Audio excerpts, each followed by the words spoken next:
এখানে সিম আলু বেগুন মূলো নিয়ে নিয়েছি, সেটা দিয়ে এখানে তরকারি রান্না হবে। প্রথমে আমি তেল গরম করতে দিয়ে দিয়েছি, তেলের উপর দিয়ে দিলাম 5 ফোড়ন।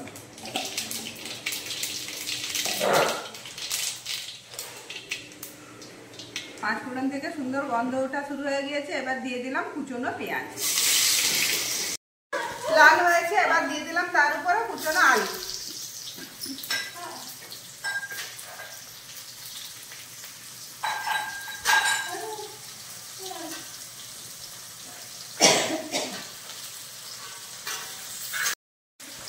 আলুগুলো জাস্ট এইভাবে ভাজা হয়েছে। এবার দিয়ে দিলাম তার উপর কুচনো সিম।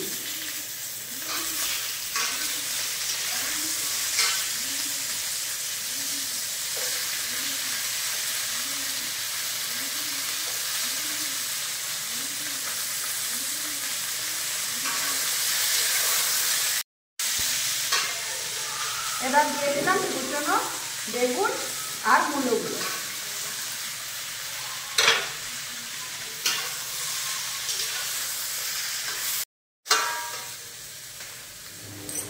এবার দিয়ে দিলাম পরিমাণ মতো নুন।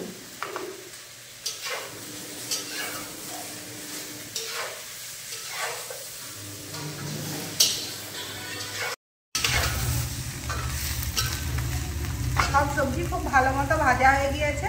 এবার দিয়ে দিলাম হলুদ গুঁড়ো, ধনে জিরে গুঁড়ো আর দিয়ে দিলাম লঙ্কার গুঁড়ো। এবার কিছুটা জল দিয়ে কষিয়ে নেবো মশলাগুলো।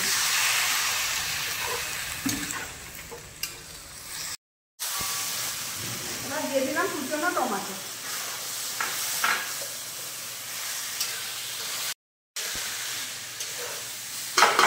সব মশলা খুব ভালো মতো কষানো হয়ে গিয়েছে। এবার কিছুটা জল দিয়ে দিলাম।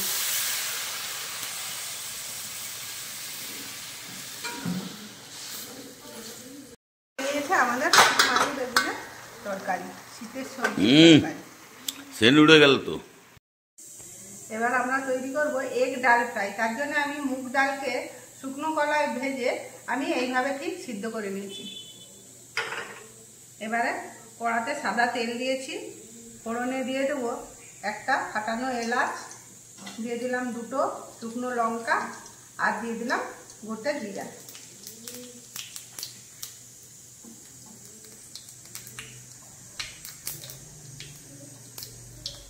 ফোড়ন থেকে সুন্দর গন্ধ বেরিয়ে গিয়েছে। এবার দিয়ে দিলাম কুচানো পেঁয়াজ।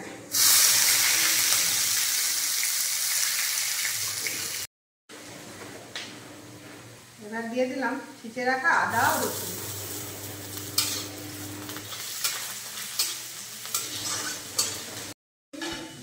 দিয়ে দিলাম কুচানো টমেটো।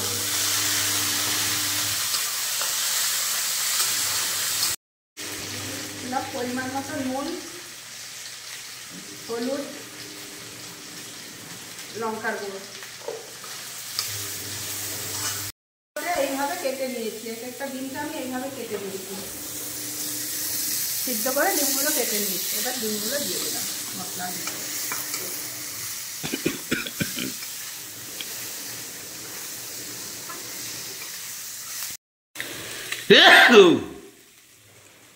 দিয়ে দিলাম সিদ্ধ করে রাখা ডালটা।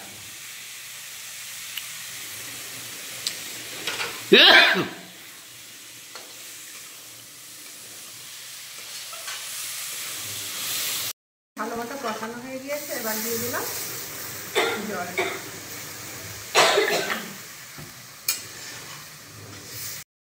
গোল্ডেন এগ ডাল ফ্রাই আমাদের রেডি হয়ে গেল। এবার আমি লাস্টে দিয়ে দিলাম কিছুটা গাওয়া ঘি।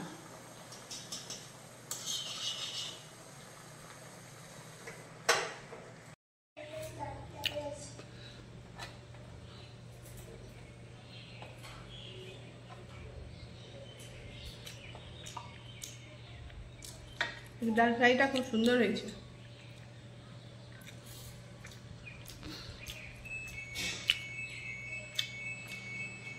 সিমের তরকারিটা তো শীতের সিম তো খুব সুন্দর লাগছে।